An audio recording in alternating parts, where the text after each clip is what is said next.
Alright everybody, welcome back. So what we're going to talk about today is I finally did my Searplate modification, as you can see right here. So what I'm going to do is I'm going to tell you a little bit how I did it. There's a lot of videos that you can watch. Mine is pretty easy. What I used was a 1/4 inch rod right here, drilled a hole just slightly bigger than my rod, as you can see right there. And then for my cotter pins, basically I just made a couple cotter pins right there, drilled 2 tiny holes right in the side of the rod. That's going to hold it in place, and I'll show you how I slide it and the outside here in 1 second. Alright, so what I did was just took the cotter pins right there and made it so I could slide this back and forth. Now I did make my rod long enough where I can go all the way to both sides of my sear plate if I need to. So you can see that it slides nice. You know, pushing or pulling, you're obviously going to have a few hindrances, but for my liking, I like it a lot. It will get the job done for what I need to. So over here, what I did was I used my 1/4 inch rod right here.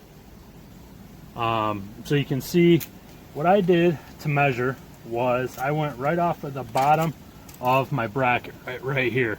So you can see that, or if you don't know, I do have a Pitboss Austin XL, which has this side plate right here. So an easy reference point for you is to go in a straight line right off of the bottom of that bracket and go over 4.5 inches right here, if you can see that, 4.5 inches over, and drill your hole.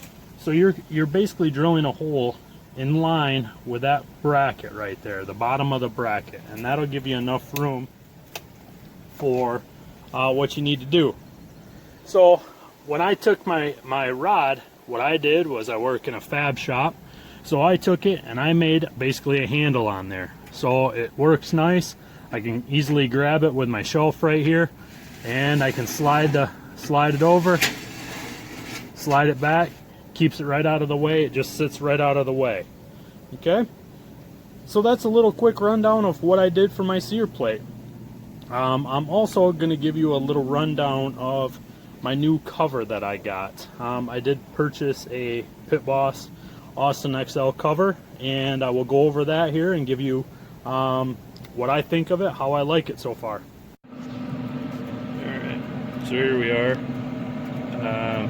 with my Searplate modification. I don't know if you can see it back in there.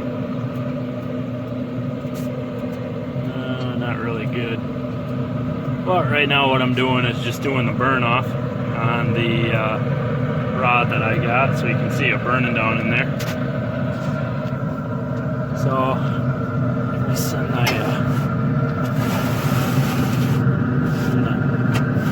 plate back over there. So there you can kind of see the rod. I'll zoom out here and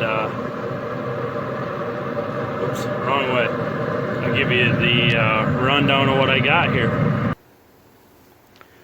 Alright, so here's the last part of my little video here.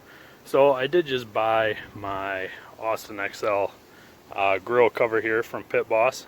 Got it at Walmart. Got it for $50. Ordered it online, picked it up. I could have picked it up that day. My store did not have it, but they shipped it from another store.